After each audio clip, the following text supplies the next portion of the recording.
Good morning everyone. एक बार फिर से आप जुड़ चुके हैं इंडियन हिस्ट्री चैनल के साथ, जिसमें हमने पढ़ना स्टार्ट किया था बाल विकास का एक ऐसा टॉपिक जो एग्जाम की दृष्टि से सबसे ज्यादा इंपॉर्टेंट होता है। हमने देखा कि विभिन्न राज्य स्तरीयों पर निकलने वाले और केंद्र स्तर पर निकलने वाले शिक्षक भर्ती में ये टॉपिक सबसे ज्यादा इंपॉर्टेंट तरीके से पूछा जाता है, क्योंकि हमने देखा है ऐसे टॉपिकों में एक शिक्षक को किस प्रकार बच्चों को समझना होगा और बच्चों के अंदर बार बार विकास उत्पन्न करने होंगे। एक शिक्षक किस प्रकार पहचानेगा कि बच्चे के मन में कब कब मन में नए नए जो है मनोवृत्तियां आने स्टार्ट होंगी और उन मनोवृत्तियों के आधार पर बच्चा समझता है।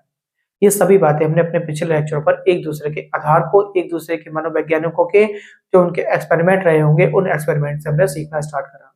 हमने अपने कल के लेक्चर में देखा कि किस प्रकार पावलोव ने एक कुत्ते पर प्रयोग किया होगा और कुत्ते पर प्रयोग करके उन्होंने लार को काउंट करके देखा होगा और उससे लार से पता चला होगा कि उसके जो है कुत्ते के मन में कब कब बदलाव उत्पन्न हुए होंगे और उन बदलावों के कारण हमें देखने को मिला कि उसने किस प्रकार जो है सीखने की इच्छा जाहिर की होगी। इस प्रकार सभी चीजों को काउंट करते हुए हमने देखा कि एक मनुष्य के भी जीवन में ना कोई एक उद्दीपक होता है। एक शिक्षक को उद्दीपक पैदा करना सबसे ज्यादा इम्पोर्टेंट हो जाता है। इसी में आज अपने एक नए टॉपिक के साथ हम जो है आज वीडियो में चर्चा करेंगे फ्राइड के बारे में। फ्राइड ने एक अपना जो है सिद्धांत दिया, उसका नाम था मनोविश्लेषणात्मक सिद्धांत। तो सबसे पहले अगर हम बात करें तो फ्राइड के मनोविश्लेषणात्मक सिद्धांत के बारे में चर्चा करेंगे हम। फ्राइड का चर्चा की जाएगी, फ्राइड का मनो विश्लेषणात्मक सिद्धांत ये क्या है सिद्धांत, इसके बारे में चर्चा करेंगे। देखिए फ्राइड जो एक मनोवैज्ञानिक है, इन्होंने बच्चे पर चर्चा करी। जब बच्चे पर चर्चा करी होगी तो लोगों ने ना उस इनकी चर्चा पे ना बहुत ज्यादा इन्हें एक ऐसा मनोवैज्ञानिक के तौर पर देखा कि बहुत ज्यादा घटिया व्यक्ति के तौर पर इन्हें गिना। क्यों? क्योंकि फ्राइड ने जो चर्चा की थी, फ्राइड ने ना हर एक चीज को बच्चे के सेक्सुअल फीलिंग के साथ जोड़ा।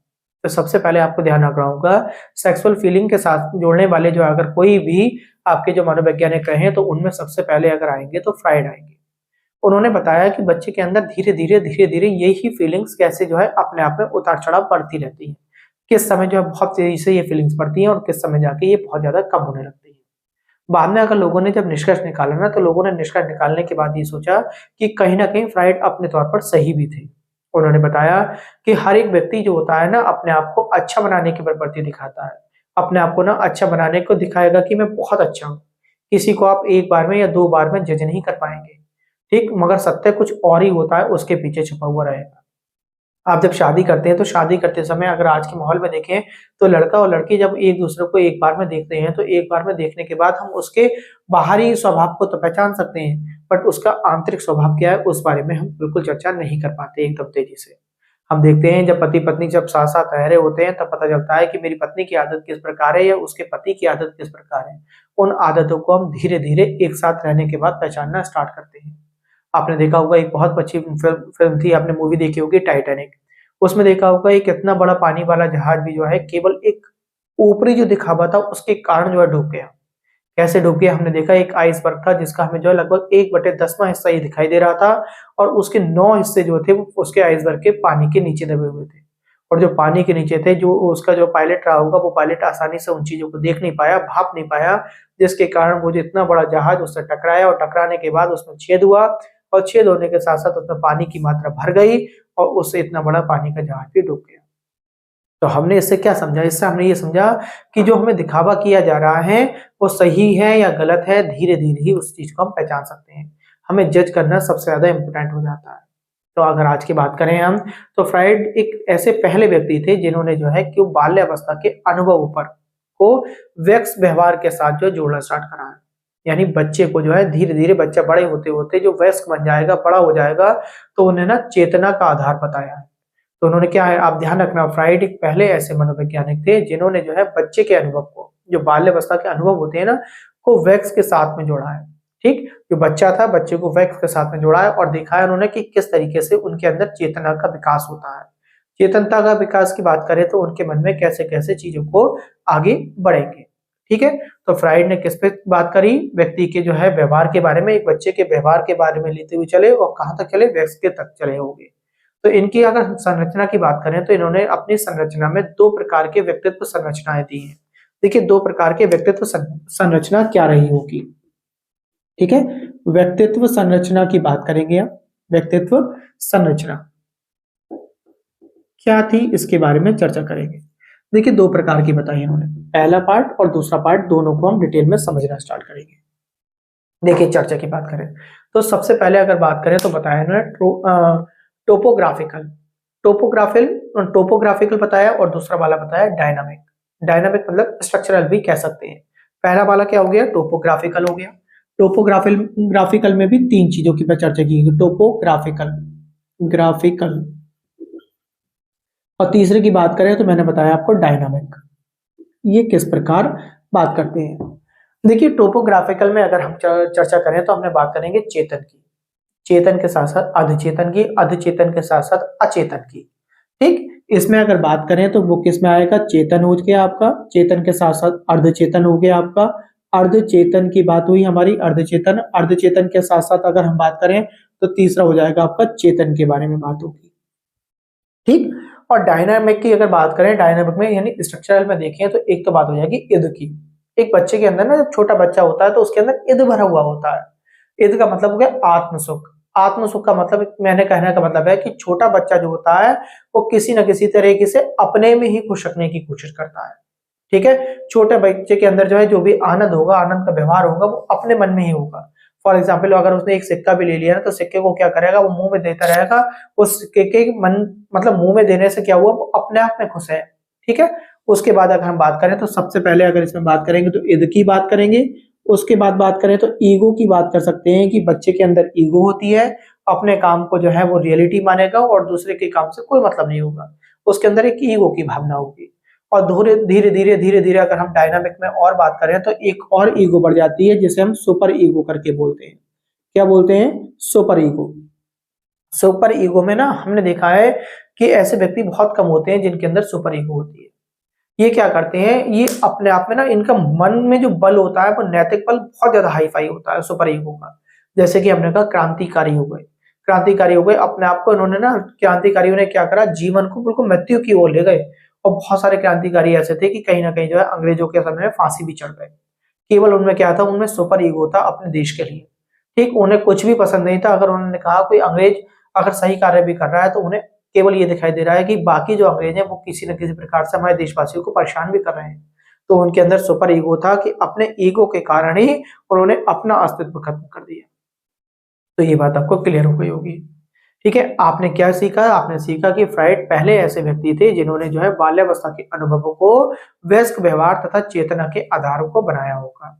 और इसे इन्होंने दो प्रकार में डिवाइड करा। दो प्रकार में हमने बता दिया, एक तो था आपका टोपोग्राफिकल और दूसरा होगा आपका डायनामिक। टोपोग्राफिकल में कौन कौन से आते हैं, चेतन आएंगे, अर्धचेतन आएंगे और ठीक है, एक तो हो गया अचेतन कह सकते हैं इसे। तीसरा वाला हमने जो है चेतन नहीं है, अचेतन हो गया, मन आपका विचलित होना। ठीक, एक तो हो गया चेतन, किसी बात की चिंता करना, एक अर्धचेतन, केवल मन में बातों को रखना, तीसरा हो गया अचेतन, आपको किसी बात से मतलब नहीं है। डायनामिक की अगर बात करें तो बच्चे के अंदर इद होती है, आत्मता होती है केवल, ईगो का मतलब मैं आपको बता चुका हूं। ठीक है, उसके बाद सुपर ईगो, सुपर ईगो कुछ ही लोगों में इस बात की पाई जाती है। अगर आगे की बात करें तो इसके बाद आया था व्यक्तित्व विकास की बात होती है। तो इन्होंने व्यक्तित्व विकास की 5 अवस्थाएं बताई हैं। इन 5 अवस्थाओं को बहुत ज्यादा इंपॉर्टेंट तरीके से आप समझ लेंगे। तो व्यक्तित्व विकास की कितनी अवस्थाएं, आपकी 5 अवस्थाएं। जैसे कि पहली बात करेंगे तो अवस्था हो जाएगी मुखी अवस्था। तो दूसरा पॉइंट हमने ले लिया व्यक्तित्व विकास की अवस्थाएं, व्यक्तित्व विकास की अवस्थाएं, विकास की अवस्थाएं। कितनी अवस्थाएं हैं कि हमारे सर ने बताया था 5 अवस्थाएं, जिसमें हम अगर पहली की बात करें तो कौन सी हो जाएगी, मुखी अवस्थाएं हो जाएगी। देखिए मुखी अवस्था भी 2 प्रकार की होती है। अब आपको ये चीजें आसान लगने लगेंगी, अब समझेंगे 5 अवस्थाओं के बारे में, ये चीजें आपको आसान हो जाएंगी। मुखी अवस्था क्या है, मुखी अवस्था का मतलब हो गया ओरल स्टेज। ये जन्म से लेती है, ठीक है, इसे हम ओरल स्टेज बोलते हैं।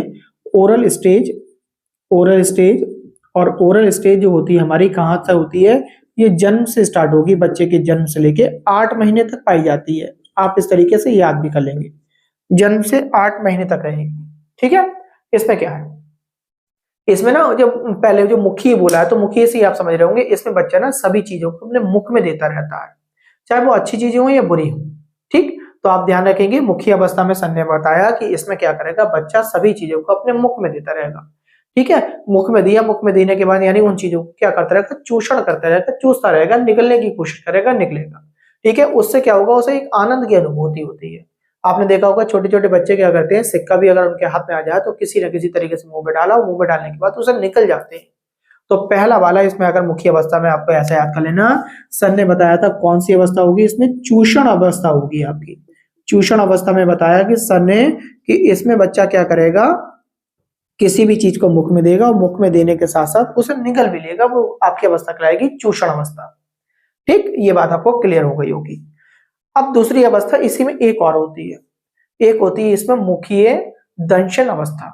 अब मुखीय दंशन अवस्था क्या होती है, ठीक है, मुखीय दंशन अवस्था के बारे में हम चर्चा करेंगे। मुखीय दंशन अवस्था ये क्या होती है, देखिए इसके बारे में अगर हम चर्चा करें मुखीय दंशन अवस्था के बारे में, इसमें क्या होगा, बच्चा ना धीरे धीरे जब बड़ा होता जाएगा तो बच्चे के जो है, जो मुंह के अंदर ना जब दांतों के धीरे धीरे जो मसूड़े वगैरह फूलने लगेंगे उसके, जैसे कि मैंने कहा 6 महीने से 17 महीने तक हो सकती है ये, तो मैं आप इस तरीके से लिख दे रहा हूँ 6 से 17 महीने तक की अवस्था रहती है ये। तो बच्चे के जब दांत निकलने वाले होते हैं ना, तो दांत निकलते समय वो क्या करेगा, चीजों को काट स्टार्ट कर देता है। ठीक है, इसे हम ओरल बिटिंग भी बोलते हैं। बच्चा चीजों को काटना प्रारंभ कर देगा, जैसे कि मैंने कह दिया कि चप्पल उसके हाथ में आ गई तो चप्पल को ही काट रहा है। ठीक है, अब तो ना मार्केट में बहुत सारी ऐसी चीजें अवेलेबल हो गई हैं कि बच्चे के जो है मसूड़े जब जो है धीरे धीरे, उसकी माताएं कहती भी हैं हमसे, माताएं कहती हैं कि इसके मसूड़े फूल रहे हैं, मसूड़े काट रहे हैं, दांत निकल रहे हैं इसके। तो ना बहुत सारी चीजें मार्केट में ऐसी आ गई हैं जिनमें एक तरीके से जो है थोड़े से कट वगैरह बने हुए होते हैं, प्लास्टिक के होती हैं, रबड़ की होती हैं। बच्चा उसे मुंह में देता है तो मुंह में देने के बाद उसे लगता है मैं उसे काट रहा हूँ आसानी से, बट जो है वो उनकी जो शरीर के अंदर, मुंह के अंदर रोरियाट हो रही होगी, उस चीज को वो कम करने लगते हैं। तो ये बात आपको समझ में आ गई होगी। पहली बच्चे की कौन सी अवस्था होती है, मुख्य अवस्था होती है, जिसे हम ओरल स्टेज बोलते हैं, जन्म से 8 महीने तक विशेष रूप से पाई जाएगी ये। इसमें चूषण अवस्था बता दी, हर एक चीज को मुंह में देना स्टार्ट कर देगा बच्चा जैसे ही बड़ा होगा, और उसके बाद मुख्य दंशन अवस्था में आ जाएगी। 6 से 17 महीने तक क्या होगा, ये बच्चा मुंह में चीजों को देगा और चीजों को काटना स्टार्ट कर देगा। ठीक, जिसे हम टीथर करके बोलते हैं, मार्केट में जो अवेलेबल होती है ना टीथर। ठीक, आपने चाबी वगैरह देखी होंगी, चाबी वगैरह में कट वगैरह लग रहे होंगे, प्लास्टिक की चाबियां होंगी, बच्चा मुंह में देगा, उन्हें आसानी से चबाता रहेगा। पहले जो बड़े बूढ़े हुआ करते थे वो क्या करते थे, वो गाजर वगैरह दे दिया करते थे बच्चे को, और बच्चा गाजर को जो है धीरे धीरे धीरे धीरे अपने मुंह में जो है रफ करता रहा करता था, उससे जो है उसे रिलैक्स मिलता रहा करता था। आजकल तुमने देखा होगा धीरे धीरे क्या होता है, बच्चा धीरे धीरे बड़ा होता है तो माताएं क्या करती हैं, दूध की बोतल दे देती हैं बच्चे को, और दूध की जब निप्पल वो मुंह में देता है तो उसे कुछ समय बाद काटना स्टार्ट कर देता है। तो वो यही अवस्था हो जाती है। माताएं कहती हैं कि ये तो निप्पल काट रहा है। निप्पल काटने का मतलब क्या है, उसके जो है मसूड़ों में धीरे धीरे रोरियाट सी मचना स्टार्ट हो रही है। तो पहला पॉइंट आपको मुख्य अवस्था बिल्कुल आसानी से क्लियर हो गया होगा। दूसरे टॉपिक की ओर बढ़ते हैं। दूसरा पॉइंट, 5 अवस्थाएं यहीं से याद हो जाएंगी आपको। दूसरी अवस्था आती है आपकी गुदी अवस्था। ठीक है, जो बच्चे की गुदा होती है उसकी अवस्था की बात करें, जो 8 महीने से 3 वर्ष तक रहती है, जिसे हम एनल स्टेज करके बोलते हैं। तो दूसरी अवस्था की हम बात करें, कौन सी है आपकी, एनल स्टेज है, जिसे हमने गुदी अवस्था बोला, गुदीय अवस्था। और गुदी अवस्था की बात करें, इसे हमने एनल स्टेज करके बोलते हैं, एनल स्टेज। और एनल स्टेज हमने कहां तक बताई आपकी, ये 3 वर्ष तक रहती है।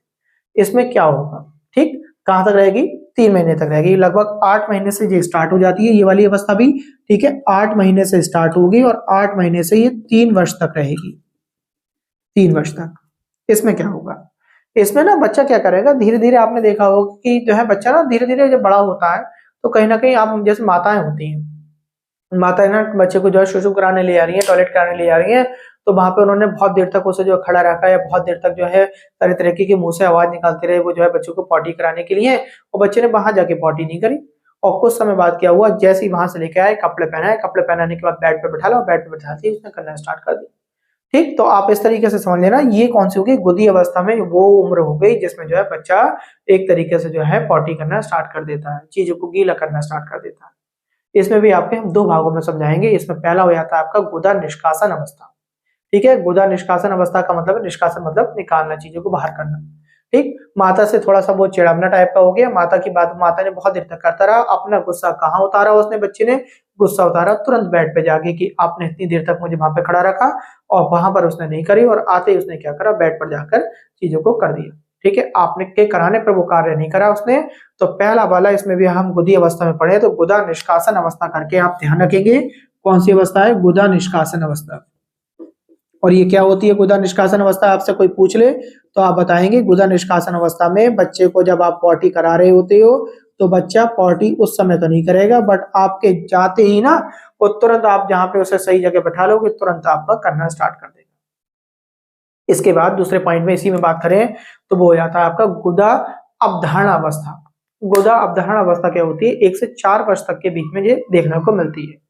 इसमें क्या होता है ना बच्चा गुदा अवधारणा अवस्था के बारे में चर्चा करते हैं। गुदा अवधारणा अवस्था ये क्या है? देखिए इसमें क्या है, बच्चे के 1 से 4 वर्ष के बीच में होगी। इसमें जाके बच्चा क्या करेगा, इन चीजों को रोकना स्टार्ट कर देगा। धीरे धीरे बच्चा जब 1 साल से ऊपर होने लगेगा ना, थोड़ी थोड़ी बच्चे में समझदारी आने स्टार्ट होगी, तो बच्चा ना इन चीजों को रोकना स्टार्ट कर देगा। जैसे कि मैंने कहा, आप लोग ना स्कूल में बच्चों का जब जल्दी एडमिशन करा देते हैं ना, तो वो धीरे धीरे जब स्कूल में बाहर निकलना स्टार्ट करता है, वो थोड़ा थोड़ा अपने आप में सोशल वैल्यू अपने आप सीखना स्टार्ट कर देता है, क्योंकि घर से बाहर निकला है। और घर से बाहर निकलने के बाद क्या होगा, वो जो है जैसे कि टॉयलेट रोकने की उसकी जो है एक तरीके से प्रवृत्ति स्टार्ट होने लगेगी। जैसे ही स्कूल से आया तो स्कूल से आते ही एकदम तेजी से बोला जल्दी गेट खोलो, जल्दी गेट खोलो, मेरी सुसु आ रही है, टॉयलेट आ रही है। तो ये अवस्था जो होगी वो आपकी ये वाली है, कौन सी? गुदा अवधारणा अवस्था। आपने देखा कि बच्चा टॉयलेट को रोकना स्टार्ट कर दिया है, उसके बाद जब बहुत देर तक रोके रहा, रोकने के बाद उसने क्या करा, एकदम आया, वॉशरूम गया, वॉशरूम में जाकर रिलैक्स महसूस हुआ। तो वो कौन सी अवस्था है? आपकी गुदा अवधारणा अवस्था है। और आपने देखा वो अपने आप जो है कपड़ों में ही करना स्टार्ट कर दिया, बेड पे कर दिया, उसने नहीं बताया आपको, तो आप बता देंगे वो गुदा निष्कासन अवस्था में है। ये कौन सी अवस्था है? दूसरी होगी कि आपकी गुदी अवस्था। मुखी अवस्था में क्या है, चीजों को मुख में देना स्टार्ट करता है। ये सारी बातें आपने सीख ली होगी, ठीक है। गुदा अवधारणा क्लियर हो गई, गुदी अवस्था, मुखी अवस्था के बारे में हमने क्लियर कर लिया। इसके बाद अगर हम बात करें तो तीसरी आपकी हो जाती है, जिसकी हम बारे में बात करेंगे, वो हो जाती है फैलिक स्टेज।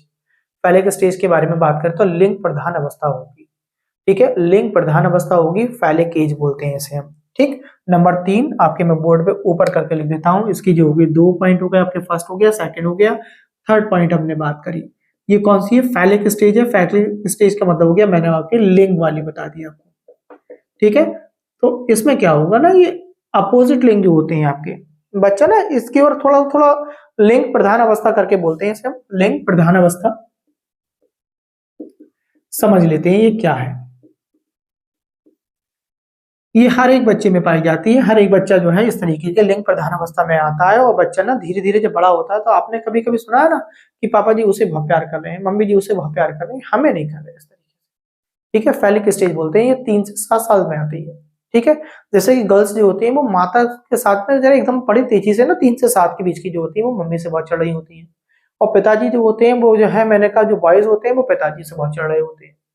उन्हें क्या लगता है, उन्हें ये लगता है कि जैसे कि गर्ल्स माता जी से चढ़ रही हैं, उन्हें ये लगता है कि वो पापा जी मुझसे बात नहीं करती, मम्मी से आके बात करती हैं, मम्मी हमेशा बातों में लगाई रहती हैं, मम्मी की बात बहुत मानती हैं, तो मम्मी से चढ़ना स्टार्ट कर दिया। और बॉयज जो होते हैं, बॉयज को ये लगता है कि जो है कि मम्मी जो है क्या नाम है, पापा से बात कर रही है, वो मुझसे बात नहीं कर रही, तो जो है क्या नाम है, पापा जो है एक किसी न किसी तरीके से माता और पिता से ना वो अपोजिट जेंडर वाले जो होते हैं एक दूसरे से चिढ़ने लगते हैं।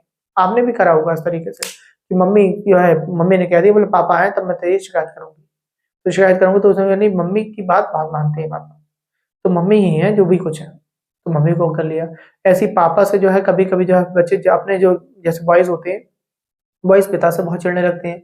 उन्हें लगता है कि पिता जब आते हैं तो माता से जो है क्या नाम है बात, माता जो है उनसे जो है बातें करने लगती हैं और हमसे जो हम पर ध्यान ही नहीं देती हैं। तो इस तरीके से वो पापा को अपने जो है एक तरीके से दुश्मन की बातें देखने लगते हैं।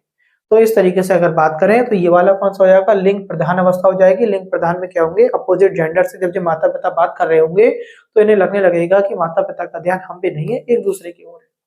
तो इसमें ना इन्होंने ना एक तरीके की अगर बात करें तो एक एक्सपेरिमेंट भी करा। किसने? फ्राइड ने एक एक्सपेरिमेंट करा जिसमें 2 बच्चों को लिया, 2 बच्चों को लिया, एक लड़के को लिया, एक लड़की को लिया।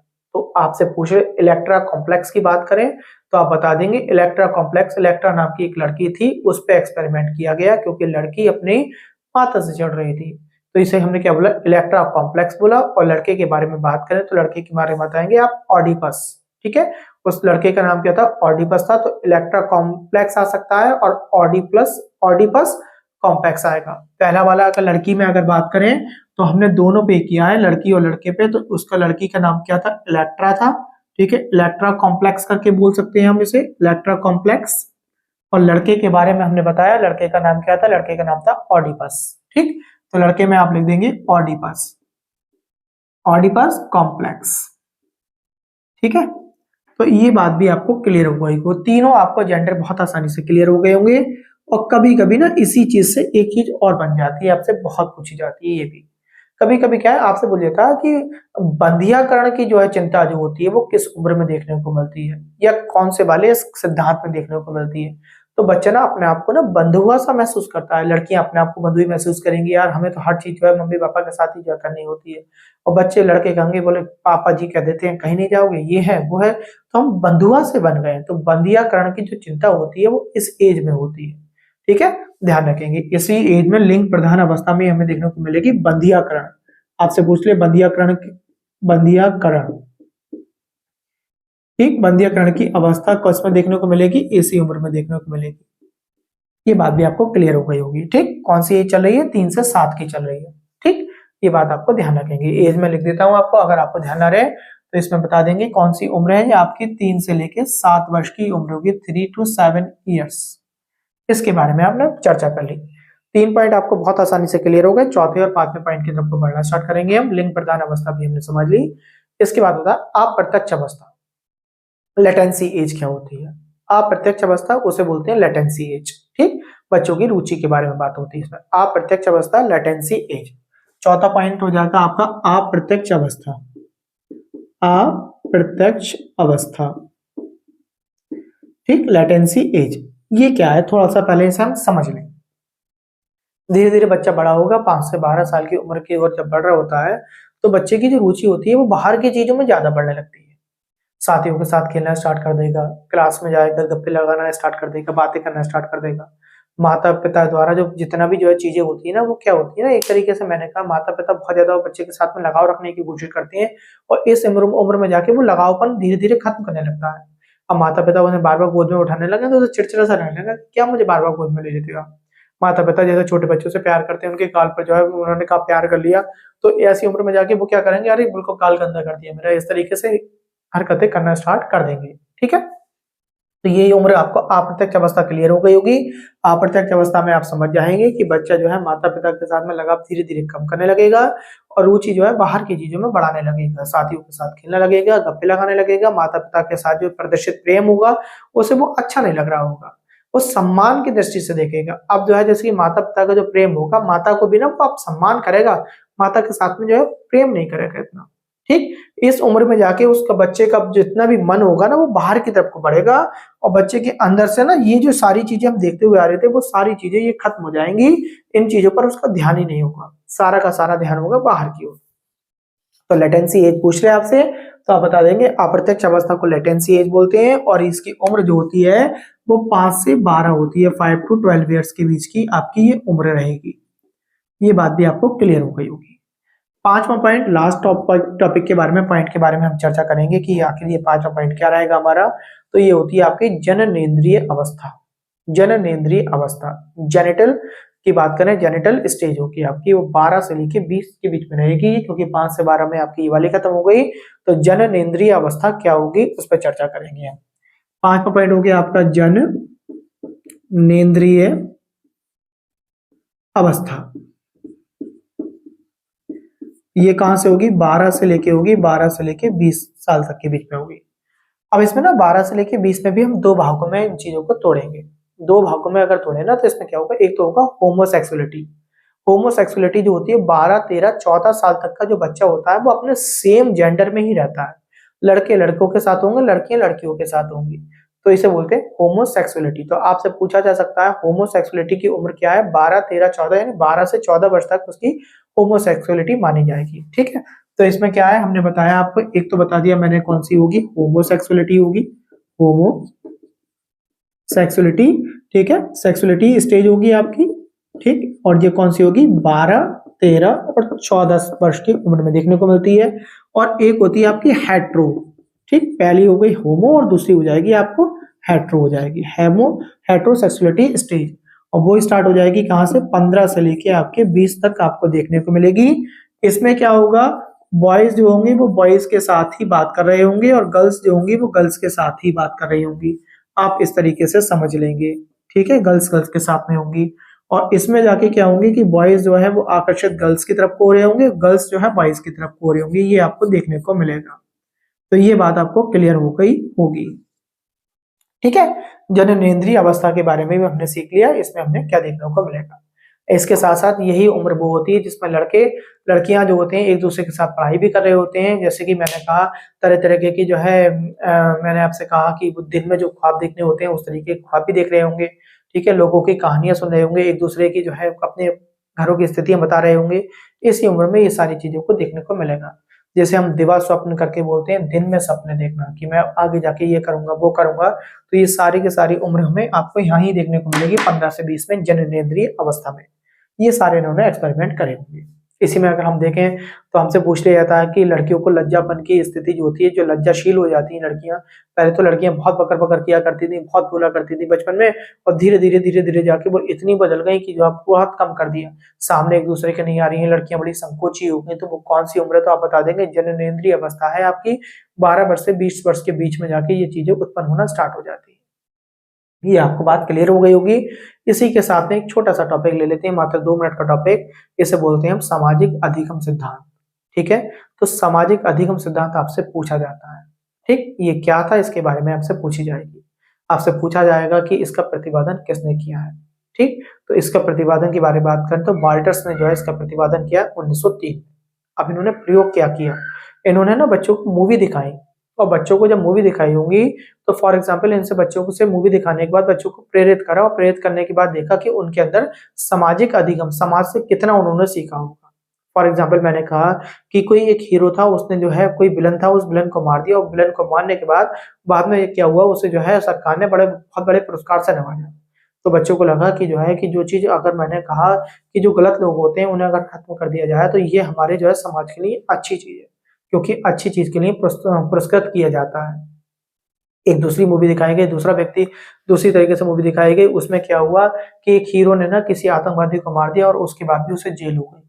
तब उसे हमने उससे धीरे धीरे वो ये प्रेरित हुआ कि हमें मारना तो सही था, हमने पहली मूवी में देखा, मगर मारने के लिए हमें खुद दोबारा नहीं मारना चाहिए। इस चीज को खत्म तो करना है हमें किसी ना किसी तरीके से, मगर वो क्या होगा, कोई खत्म करने वाला कोई और दूसरा माध्यम होना चाहिए, जैसे कि मैंने कहा पुलिस वगैरह। तो वो क्या करेगा, वो जो है पुलिस को जो है उसे जो है पकड़वाने की कोशिश करेगा।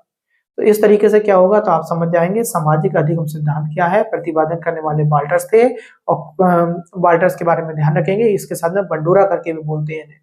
बंडूरा या वाल्टर्स ने 1903 में एक प्रयोग किया। उस प्रयोग में क्या करा, 2 तरीके की स्टोरियां बच्चों के सामने प्रस्तुत करी। एक में देखा कि जो है कि किसी जो है अपराधी को मारने के बाद जो है हीरो को क्या मिला, पुरस्कार मिला। और पुरस्कार मिलने से उसे क्या पता चला, उसे ये मालूम पड़ा कि अपराध को खत्म करना बहुत ज्यादा अनिवार्य है, ये हमारे समाज के लिए बहुत अच्छा होगा अपराध खत्म करना। और दूसरे में देखा कि अपराधी को अगर मार दिया जाएगा तो मार देने पर भी आपको पनिश मिल सकता है, इसलिए अपराधी को का अपराध तो आपको खत्म करना है, बट आपके द्वारा नहीं, उसका भी कोई ना कोई सरकार ने अपराध खत्म करने का एक नजरिया बनाया होगा। तो दोनों ही तकनीकियों में हमने क्या करा, वातावरण संबंधी बातों को सीखा होगा। आज के वीडियो में हमने एक नया टॉपिक खत्म कर लिया, जिसमें हमने फ्राइड के बारे में पढ़ना स्टार्ट करा। फ्राइड का मनोविश्लेषणात्मक सिद्धांत के बारे में पढ़ा। तो आपसे ये पूछा जा सकता है कि फ्राइड ने कौन सा सिद्धांत दिया है, तो आप बताएंगे मनोविश्लेषणात्मक सिद्धांत दिया है। इसमें क्या करा, इसमें आप बताएंगे कि फ्राइड एक ऐसे पहले व्यक्ति थे जिन्होंने बाल्यावस्था के अनुभवों को वयस्क अवस्था तक जोड़ा होगा, और उसने बताया होगा कैसे कैसे चेतनता का आधार बनाया होगा। ये सारी बातें हमने सीखी। उसके बाद देखा कि फ्राइड ने अपने इन दोनों चीजों को, व्यक्तित्व संरचना को 2 भागों में डिवाइड करा, और उसके बाद जब विकास हुआ होगा तो विकास की 5 अवस्थाएं बताई। पहली मुख्य अवस्था, चूषण अवस्था और मुख्य दंशन बता दी आपको मैंने। उसके बाद गुदी अवस्था के बारे में चर्चा करी, लिंग प्रधान के बारे में बात करी, अप्रत्यक्ष अवस्था, जननेंद्रिय अवस्था, और जननेंद्रिय की क्या क्या उम्र रहेगी, ये सारी बातों पे हमने डिस्कस किया। आज के वीडियो में केवल इतना ही। कल फिर एक नए टॉपिक के साथ में एक इंपोर्टेंट टॉपिक के बारे में चर्चा करेंगे, जिसमें से कम 1 या 2 क्वेश्चन आपको देखने को मिलते हैं। आज के वीडियो में केवल इतना ही रहेगा। नमस्कार, धन्यवाद।